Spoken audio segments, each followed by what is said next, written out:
آپ کو آج یزید نظر آئے نا تو صحابی سے کم نہیں نظر آئے گا آپ کو پتہ نہیں ہے اس کے بیسک معاملات کیا تھے.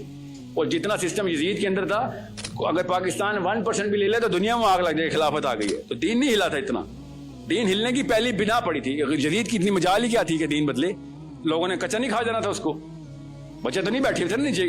نماز اسی طریقے سے, زکوٰۃ کا سسٹم وہی تھا, حج کا انتظام, جو کہ اجتماعیت کے انتظامات ہیں جدید نے نہیں ہلائے تھے. وہ تو ایک سکسیسر تھا, اس ٹائم کا مشرف تھا جو پہلے چلتا آ رہا, چلاؤ آگے. ٹھیک ہے. سیدنا حسین کی ویلیو اس لیے اتنی بڑی ہے اسلام میں, انہوں نے یہ بات بھانپ کے بتا دی تھی کہ بیٹا تو مذہبی امور کے اندر سب کچھ ٹھیک ہے, تو نے جو کیڑا جو تو ڈسکوالیفائی ہو رہا نا, تو اس سسٹم کے اوپر ڈسکوالیفائی ہو رہا ہے کہ جس میں ایک بندے کو اس ممبر پہ بیٹھنے کا حق ہی نہیں ہے جس پہ تو بیٹھ رہا ہے.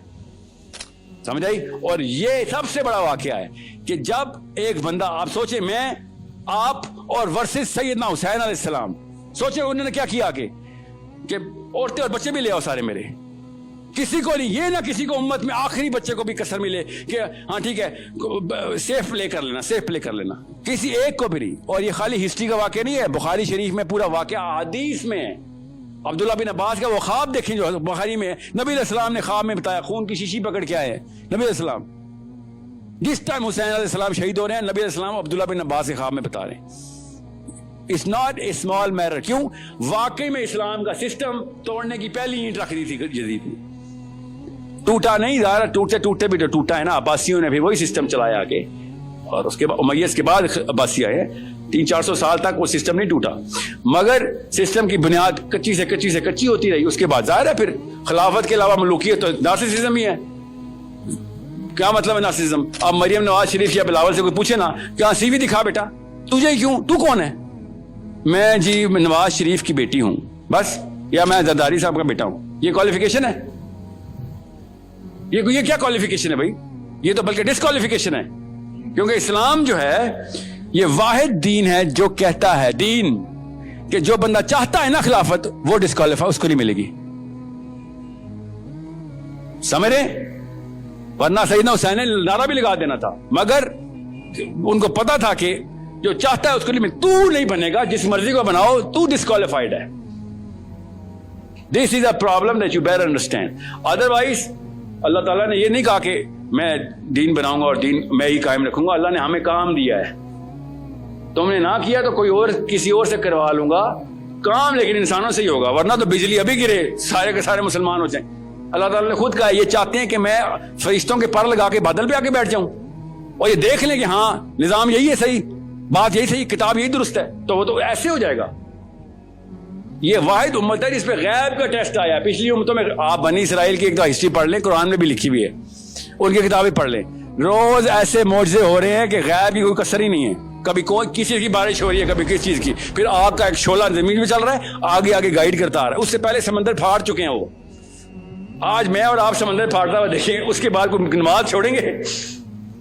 سوچے ذرا, ان کے اوپر معجزے کے معجزے آئی جا رہے ہیں, اور نخرہ دیکھے بنی اسرائیل کا, منو سلوہ اتری ہوئی ہے, اور کہہ رہے بور ہو گئے یار, بور ہو گئے.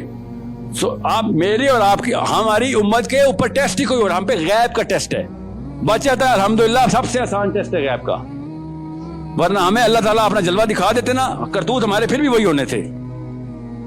سوچیں ذرا, ہم پہ غیب کا ٹیسٹ ہے, اس لیے شاید پرسنٹیج میں ہم 1% بھی ہوں. نبی السلام نے اس لیے بشارت بھی دی تھی کہ میرے بھائی ابھی آنے ہیں. صحابہ نے کہا ہم آپ کے بھائی نہیں, نبی السلام نے کہا نہیں تم میرے ساتھی ہو, بھائی میرے وہ ہوں گے جو بغیر دیکھے میرے پر ایمان لا کے وہ والے کام کریں گے جو تم ابھی کر رہے ہو. ہمارے بارے میں بات تھی نا, وہ جارج نہیں تھا ان کا جو chief of Donald Rumsfeld Europe کا, جب خالد بن ولید کے پاس آیا تو خالد بن ولید سے کہتا ہے کہ اس وقت خالد بن ولید سپر وائرل تھے نا, تو کہتا ہے کہ وہ میں نے وہ خالی تلوار دیکھنی تھی جو تمہارے نبی نے آسمان سے منگوائی ہے, جو ٹوٹتی نہیں ہے. خالد بن ولید ہارتے ہی نہیں تھے, تو خبر یہ پھیلی ہوئی تھی, وائرل ہوئی تھی یوٹیوب پہ اس وقت کہ اس کے پاس کوئی خاص تلوار ہے. تو خالد بن ولید نے کہا کہ میں تو ایک جنگ میں 11 تلواریں توڑ دیتا ہوں, تو جس تلوار کو ڈھونڈنے آیا اس کا نام اسلام ہے, وہ نہیں ٹوٹتی. سمجھ رہی؟ تو کہتا ہے تو اگر میں اسلام لے, دیکھیں یورپ کا سسٹم بیوروکریسی, اسلام کا سسٹم بتایا جا رہا ہے. کہتے میں اگر اسلام لے آؤں تو میں تمہارے جتنا ہو جاؤں گا, برابر رینک وہی ملے گا, ہے تو جرنیل ہی نا اس سسٹم کا. تو خالد بن ولید نے کہا نہیں وہ رینک تو نہیں مل سکتا آپ کو جو ہمارا ہے.